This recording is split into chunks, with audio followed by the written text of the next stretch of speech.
ദോഹയിൽ ജോലി ചെയ്തിരുന്ന ഭർത്താവ് മരിച്ച് 10 വർഷമായിട്ട് നഷ്ടപരിഹാര തുക ലഭിക്കാത്തതിനാൽ സാമ്പത്തികമായി പ്രതിസന്ധിയിലായിരിക്കുകയാണ് എറണാകുളം മട്ടാഞ്ചേരി സ്വദേശിയായ വീട്ടമ്മ.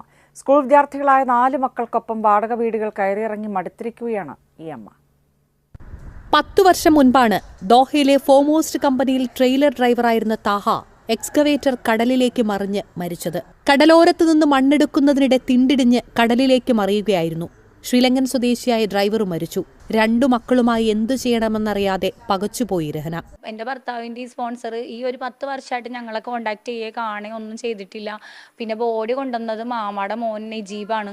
അപ്പം മാമാടെ മോനാണ് ഞങ്ങളോട് പറഞ്ഞ് കേസിനൊന്നും പോകാൻ നിൽക്കേണ്ട, JCBയുടെ ലൈസൻസ് ഇല്ലാത്തതുകൊണ്ട് ഒന്നും കിട്ടൂല, ഇനി പോകുന്ന നിർബന്ധമാണെങ്കിൽ വീട് കയറി വെട്ടു എന്നൊക്കെ ഭീഷണിയായിരുന്നു. ഭർത്താവിന്റെ വീട്ടുകാരുടെ നിർബന്ധത്തിന് വഴങ്ങി വീണ്ടും വിവാഹം കഴിച്ചു. ഈ ബന്ധത്തിൽ 2 പെൺകുഞ്ഞുങ്ങളുമുണ്ടായി. ആദ്യ ഭർത്താവ് മരിച്ചതിന്റെ നഷ്ടപരിഹാര തുകയിൽ കണ്ണുണ്ടായിരുന്ന 2ാം ഭർത്താവ് അത് കിട്ടില്ലെന്നറിഞ്ഞ് ഉപേക്ഷിച്ചുപോയി.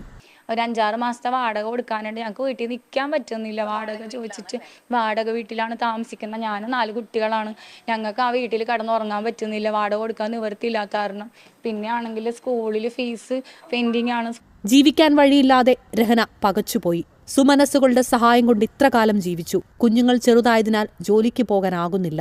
രഹനയ്ക്ക് ജീവിക്കാൻ, കുട്ടികളെ പഠിപ്പിക്കാൻ ഒരു മാർഗം തെളിയണം. അതാണ് ആവശ്യം. ഏഷ്യാനെറ്റ് ന്യൂസ്, കൊച്ചി. സാമൂഹ്യവിരുദ്ധരുടെ ഇടത്താവളമായതോടെ നാട് നന്നാക്കാൻ നേരിട്ടിറങ്ങുകയാണ് കൊച്ചി HMT കോളനിയിലെ നാട്ടുകാർ. ലഹരി ഉപയോഗിക്കുന്നവരെയോ ഇടപാടുകാരെയോ പിടികൂടിയാൽ കൈകാര്യം ചെയ്യുമെന്ന് ഫ്ലക്സ് വെച്ചാണ് മുന്നറിയിപ്പ്.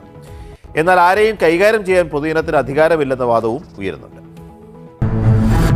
കഞ്ചാവ്, MDMA നിരോധിത ലഹരി പദാർത്ഥങ്ങൾ വിൽപ്പനയും ഉപയോഗവും കണ്ടാൽ ബന്ധുക്കളെന്നോ കൂട്ടുകാരെന്നോ നോക്കാതെ തല്ലുന്നതാണ്. അടിയിൽ യാതൊരു ദയാദാക്ഷിണ്യവും ഉണ്ടാവുന്നതല്ല. ചോദിക്കാൻ വരുന്നവർക്കും കിട്ടും അടി.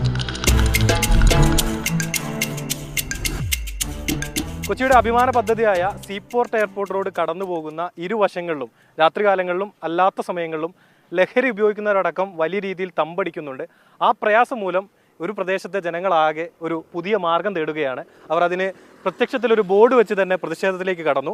ആ കൂട്ടായ്മയാണ് HMT ഫ്രണ്ട്സ്. പോലീസ് ഉള്ളപ്പോൾ നമ്മളിങ്ങനെ അടിക്കേണ്ട ആവശ്യം വരുമോ? പോലീസ് അടിക്കുമെന്ന് പറഞ്ഞാൽ ഈ കാലഘട്ടത്തിൻ്റെ ഒരു അത്യാവശ്യ കാര്യമായി മാറിയിട്ടുണ്ട്. കാരണം ഇവിടെ മനുഷ്യർക്ക് അനാവശ്യമായ രീതിയിലുള്ള കാര്യങ്ങൾ കാണുമ്പോൾ എന്ത് ചെയ്യും, അങ്ങനെ പറഞ്ഞു പോകില്ലേ. ചെയ്യണമെന്ന് ആഗ്രഹിച്ചിട്ടില്ല. ഞങ്ങൾ പോലീസിൻ്റെ സഹായം ഞങ്ങൾ തേടിയിട്ടുണ്ട്. പോലീസ് ഞങ്ങൾ സഹായിക്കുന്ന പറഞ്ഞേക്കണം. അപ്പോൾ അതുകൊണ്ട് അതൊരു മുന്നറിയിപ്പാണ്. മുന്നറിയിപ്പ് ബോർഡ് അതുകൊണ്ട് വെച്ചേക്കണമെന്നാണ് ഞങ്ങൾ.